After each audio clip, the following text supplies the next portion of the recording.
رمضان اور بچے رمضان ایک ایسا مہینہ ہے جو بہتر انسان اور بہتر مسلمان بننے کے شوق کو پروان چڑھانے میں مددگار ثابت ہوتا ہے۔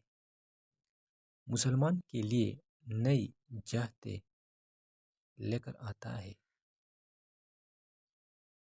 اس ماہ نیکیوں کے حصول اور گناہوں سے بچنے کے لیے عملی اقدامات پر بھی توجہ دی جاتی ہے اور انسان کے قول و فعل میں آنے والی تبدیلی سب کی نظروں میں آ جاتی ہے۔ خصوصاً بچے اس تبدیلی کو جلد محسوس کر لیتے ہیں۔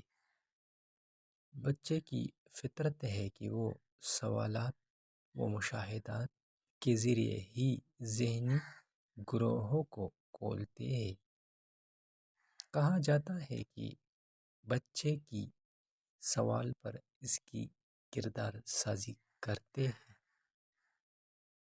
اسی طرح رمضان میں والدین اور ارد گرد کے افراد کی حرکات و سکنات سے متعلق سوالات سے ان کی ذہنی روح اپنے مذہب کی طرف متوجہ ہوگی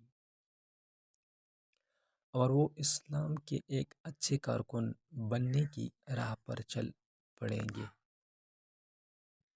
رمضان میں بچوں کی بھرپور توجہ ان میں سمجھ بوجھ کے دروازے کھول دیتی ہے۔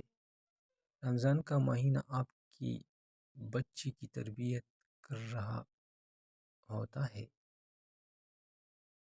رمضان میں سحری کے وقت جاگنا معمول سے مختلف عمل ہوتا ہے اور بچے اس عمل کو حیرت سے دیکھتے ہیں۔ اس وقت مائیں بچوں کو بتا سکتی ہے کہ کھانے کا اہتمام حضور صلی اللہ علیہ وسلم کی سنت اور اللہ کے حکم کی پیروی کرنے کے لیے کیا گیا ہے۔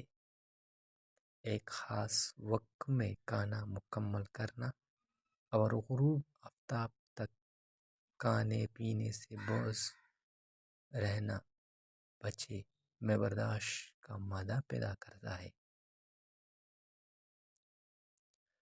بچوں کو جو نصیحت کرے پہلے خود اس پر ان کو عمل کر کے دکھائے۔ عبادت کا بھی یہی معمول بنائے۔ نماز اور قرآن بچوں کے سامنے پڑھے اور انہیں بھی پڑھنے کی تلقین کرے۔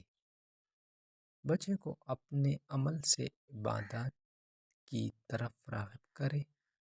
اس طرح بچے کو آپ کا طرز عمل اپنانے میں آسانی